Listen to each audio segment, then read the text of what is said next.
It was a little after midnight when the phone rang at the front desk of the Evergreen Motel off Highway 74 in rural North Carolina. The clerk on duty, Maggie Daniels, had just poured herself a stale cup of coffee, expecting the usual silence of the graveyard shift. The motel wasn't busy. Most nights, the only sounds came from the humming soda machine in the lobby and the occasional rumble of a semi-truck passing outside. But that night, something different stirred. The motel phone buzzed with a shrill, old-fashioned ring. Maggie leaned forward, pressing the receiver to her ear. "Front desk, Evergreen Motel," she said, her voice dry from too much caffeine. At first, there was only static. Then came a faint whisper, so low she almost didn't catch it. "Help. Me." Maggie frowned, leaning closer. "Excuse me? Sir? Ma'am? Can you speak up?" The whisper turned jagged, filled with static again. "Room 209. Then the line went dead. Maggie pulled the receiver away, staring at it. The problem was, she knew for a fact room 209 was empty. She had checked the logs when she started her shift. Nobody had checked into that room in nearly 2 weeks. Maintenance had even flagged it because of flickering lights and a faulty lock. Still, her stomach twisted. She glanced down the long, dim hallway that led to the guest rooms. At the far end, past the peeling wallpaper and humming light fixtures, she knew room 209 sat in darkness. Curiosity versus caution. For the next 10 minutes, Maggie tried to focus on her crossword puzzle, but she couldn't shake the sound of that whisper. The voice hadn't sounded drunk or like a prank. It had sounded desperate. Finally, against her better judgment, she grabbed the master key and a flashlight from behind the counter. The night outside was damp, and rain pattered against the windows as she walked the hallway. Her footsteps echoed on the linoleum.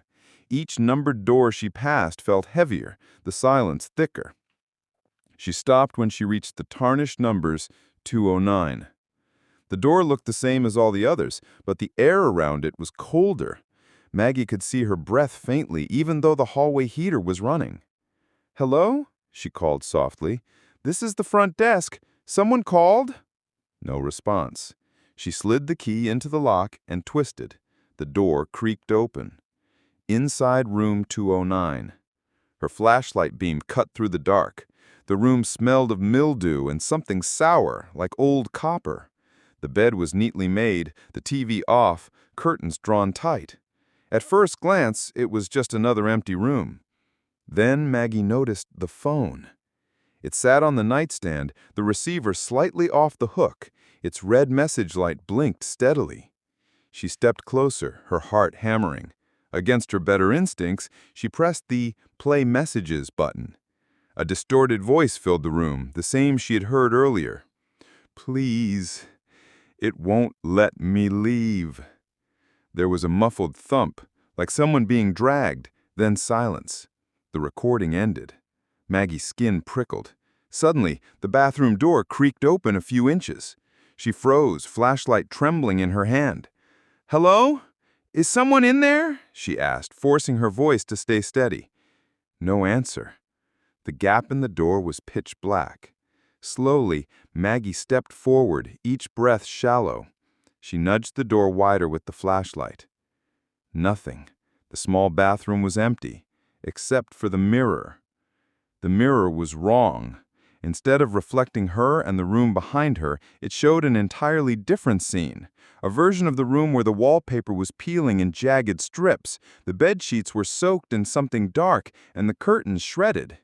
And in that reflection, standing right where she was another Maggie. But the reflection's eyes were hollow, black voids.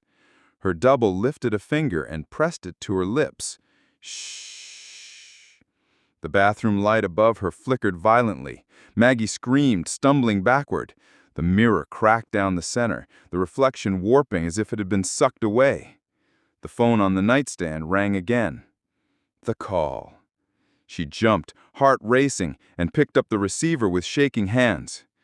"Room 209, a male voice said, flatly. It was calm, almost too calm. "You shouldn't be here." "Who is this?" she whispered. But the line went dead. The silence that followed was unbearable.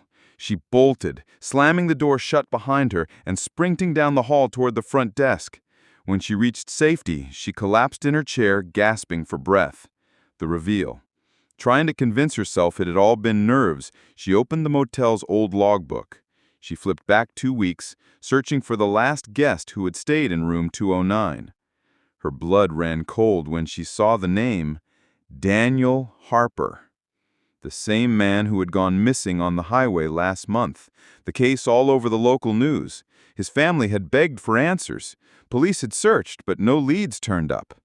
According to the logbook, Daniel had checked into room 209 the night he vanished. Maggie's hands trembled as she shut the book. The air in the lobby grew heavy again, thick with a presence she couldn't see.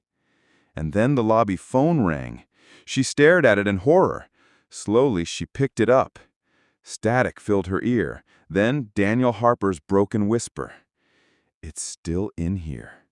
Don't let it out." The line went dead. Behind her, down the hallway, she swore she heard the door to room 209 slowly creak open.